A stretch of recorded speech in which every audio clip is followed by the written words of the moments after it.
Since the beginning of professional baseball, no one had ever been in a position to hold the club owners in check. The owners had grown so comfortable, in fact, that when one carelessly defaulted on a player contract in 1974, he was completely unprepared for the ramifications. The owners were people without experience in this kind of situation. I mean, some of them had business experience outside of baseball, where the real world existed and where employees could thumb their nose at you and go get a job somewhere else. But some of them had no such experience, had no experience with unions. And the owners, the ranks of the owners were filled with those who had been long-time owners at that point in time, who had gotten used to the whole idea that a player had no power on his own. Miller alerted the player in question and directed him through arbitration, where he won the decision and avoided contract. The player signed with the New York Yankees.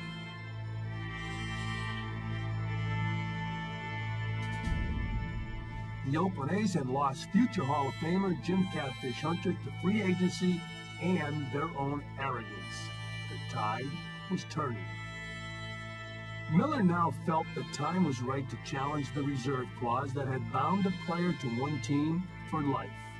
If they couldn't get the player to agree to the next one-year contract, and they almost all were 1 year then, the owner had a right, under the contract, to renew the contract himself without the player's signature, unilateral renewal.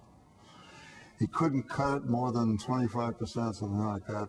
He couldn't cut the last year's salary more than 25%. But other than that, he had the right to renew the contract by himself, whether the player wanted to or not, for one additional year. And that's what the contract said. How did they parlay this into a lifetime control? They argued that when they renewed the contract, they renewed the renewal clause. That they could do this for the player's lifetime. With Marvin Miller now leading a strong union, players could stand toe-to-toe with the owners.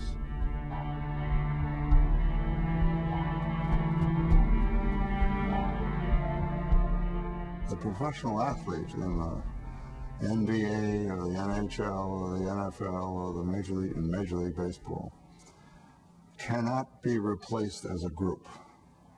Absolutely impossible. And so, with that kind of strength, if the unity would provide, I used to tell the players, I think you can have anything you want that's reasonable and fair, without limit.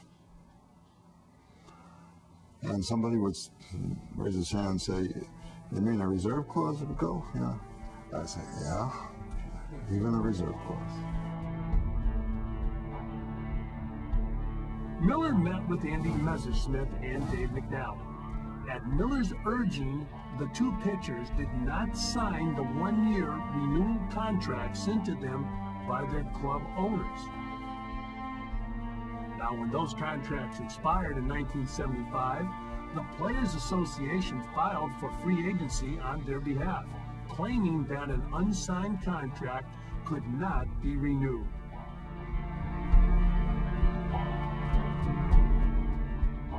We filed a grievance saying that the contract itself, the player's contract with an owner, really didn't provide for the lifetime control that they had argued gave them a right to do this. The only right that the reserve clause ever gave him, he had the right to renew it without the player's signature for one additional year. The arbitrator was faced with a very simple problem. he had to interpret what that language meant. And he interpreted one additional year to mean, surprise, one additional year. And he said, when that additional year is over, the player is a free agent. Professional sports would never be the same.